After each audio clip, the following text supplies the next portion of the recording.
and today for the Devil Fruit Encyclopedia, we are going to be looking into the ever infamous and wildly powerful Pika Pika no Mi.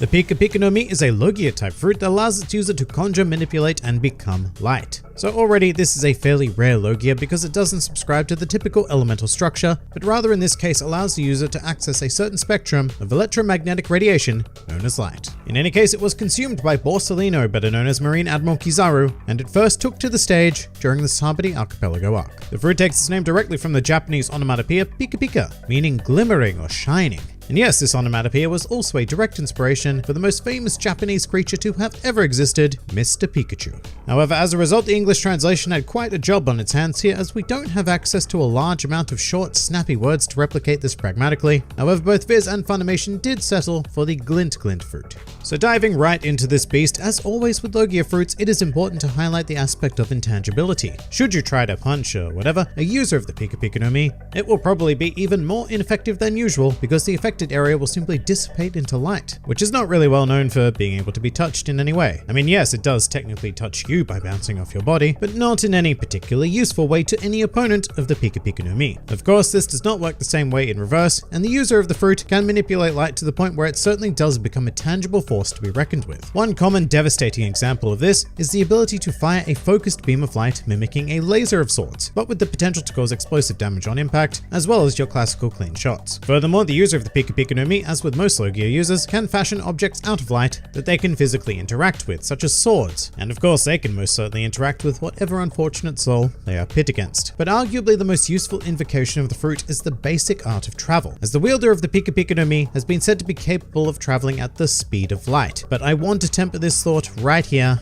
right now. The One Piece world does not subscribe to real world physics, so this can be quite a dangerous statement if we think of it in relation to the speed of light as we know it, which, you know, if you were to be capable of achieving such a feat, would let you travel around our globe 7.5 times within a single second. The user of the Pika Pika no Mi does not have this capability, and if they did, this would be by far the most broken devil fruit in the entire series, no contest. As for exactly how fast the user becomes, well, it's pretty difficult to quantify based on a fictional story about pirates, but let's go ahead and say that it's pretty damn fast. Certainly enough to make the user the fastest natural existence in the world. Which sounds pretty awesome, yeah? Well, we do need to remember that this speed also comes with one pretty massive weakness, which is that light can only travel in a straight line, unless it is reflected or refracted. And this is a much bigger problem than it may sound, because you've all of a sudden lost any decent sense of being able to move around freely whilst in your super duper light mode. So if you're planning on traveling this way, you'd best be damn sure that your trajectory is spot on, because otherwise you could end up extraordinarily far away from your destination. And even worse if you don't take into account a rogue reflection along the way. And this also goes towards combat as well, because traveling in a straight line is restrictive enough in casual use, but if you want to use this in an actual fight, then I don't like your chances, at least not as an inexperienced user. The learning curve for the Pika Pika no Mi is incredibly high, and if an inexperienced individual were to use this, then honestly, I don't even think that your opponent would need to worry too much about dodging, because you're pretty unlikely to hit them with your super straight trajectory and super speed combination that will have you traveling so fast that you won't have any time to think about where you're going. Although should you land an attack, then it would be absolutely devastating, especially if you significantly increase the force of an attack by transforming part of your body into light and thus using it to propel another, such as a punch or a kick, essentially allowing you to strike your opponent in the One Piece world equivalent of the quote-unquote speed of light. And look, I mean, that's another reason why we know it can't possibly be the speed of light, because multiple characters in the series had been struck by this speed, and not only were they not completely eviscerated from all of existence, but they suffered no long-term ramifications at all, as if it were just sort of some mildly powerful kick. But don't get me wrong, attacks using this fruit are still absurdly powerful,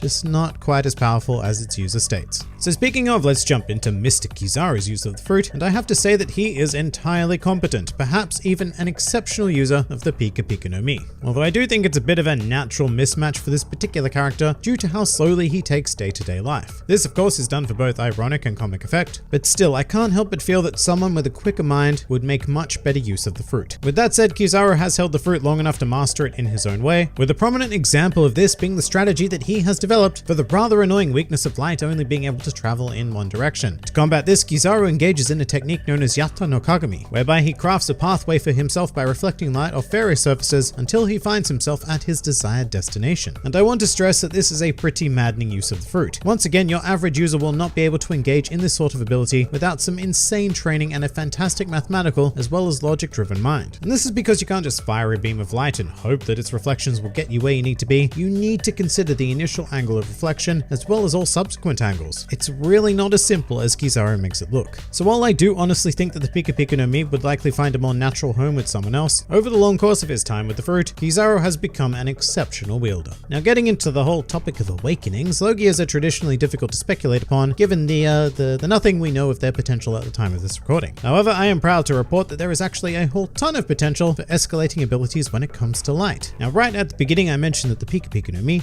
gives the user the ability to conjure, manipulate, and become light within a certain limit of the electromagnetic spectrum, that limit of which I'm assuming is visible light. However, there is every chance that an awakened user of the Pika Pika no Mi would be able to access a wider range of that spectrum, and what I'm thinking of here in particular is ionizing radiation such as ultraviolet light, X-rays, or even gamma rays. And if the awakened user of the Pika Pika no Mi was a particular type of dick, then they could purposely expose individuals to said rays, high doses of which could result in highly undesirable effects such as cancer and even death. Then of course we also have the theory that an awakened Logia can permanently alter their environment, like how we saw Punk Hazard altered by the Here Here no Mi and the Magu Magu no Mi. And now you might be saying to yourself, well, Groundline Review, there's no place where there's permanent light in the world, and you'd be wrong there. Because within this world we have the ever strange existence that is Any Slobby, a location in which it is always daytime. Now, barring some sort of reasonable scientific explanation for this, which I can't think of, I will say that it's entirely possible that this phenomenon may be caused by an awakening of the Pika Pika no Mi. Some other miscellaneous things to consider when becoming a light human. Despite becoming an absolute beast after consuming this fruit, there are still some serious threats for you out there in the world. And first up, I'm speaking specifically about the Yami Yami no Mi. Now, at face value, it may seem reasonable to assume that the Pika Pika no Mi would be the natural counter to darkness. However, where this idea falters is when we take into consideration that the Yami Yami no Mi is more about manipulating gravity via the creation of black holes, a phenomenon that light cannot escape. So if anything, the Yami Yami no Mi acts as the natural counter to the Pika Pika no Mi. And sadly, that's not all either, because this fruit has a second potential counter in the less focused upon Mirror Mirror no Mi, held by Charlotte Brûlée. Because crafting mirrors would allow the user of that fruit to redirect your light-based movements and attacks in whatever direction they see fit. Although in this case, it is very much down to the user of the fruit. For example, I don't see Brûlée herself being capable of stopping Kizaru. However, give the Mirror Mirror no Mi to someone along the lines of Katakuri level of power, and now we're talking. However, on the bright side, most other Devil Fruit matchups are quite favorable, especially the Kage Kage no Mi, a fruit that is entirely reliant on shadows, and well, light being light, a skilled user will have complete control over the size and shape of those shadows, thus significantly reducing the capabilities of that user. And you know what, in all of this talk, we've actually skipped over one of the most basic uses of the fruit, which is that at any time you can use your Pika Pika powers to simply blind people and then make a quick escape should you find yourself in an undesirable situation. And furthermore, we haven't really spoken about the basic utility of light, as the user of this fruit, for one, would never have to pay electricity bills for lighting specific needs ever again. And furthermore, should the user be more artistically inclined, then they can put that to great use in the realm of film and theater. As a lighting designer myself, this would easily be my #1 choice of all devil fruits to consume in the series for that very reason. So this fruit is pretty ridic. What we have is a Logia, which is already simply incredible on their own, but a light Logia really does outshine much of its competition in the devil fruit world. By consuming this fruit, you will pretty much immediately become the fastest living being in existence. But there is a significant trade-off. I've mentioned it a lot, but I'm going to say it one last time, because being only able to travel in a straight line is a huge constraint, and one that you are going to have to change your entire way of living to adapt to. That is, should you wish to travel or engage in combat with the Pika Pika no Mi. But if you can beat the learning curve, then the potential for this fruit is pretty spectacular. Certainly one of the best we've ever examined, and one that I'm pretty keen on consuming myself. So all of you had best go and find another fruit, and who knows, maybe you'll find a nice consolation prize next week. And with that, we are going to commit the Pika Pika no Mi to the Devil Fruit Encyclopedia.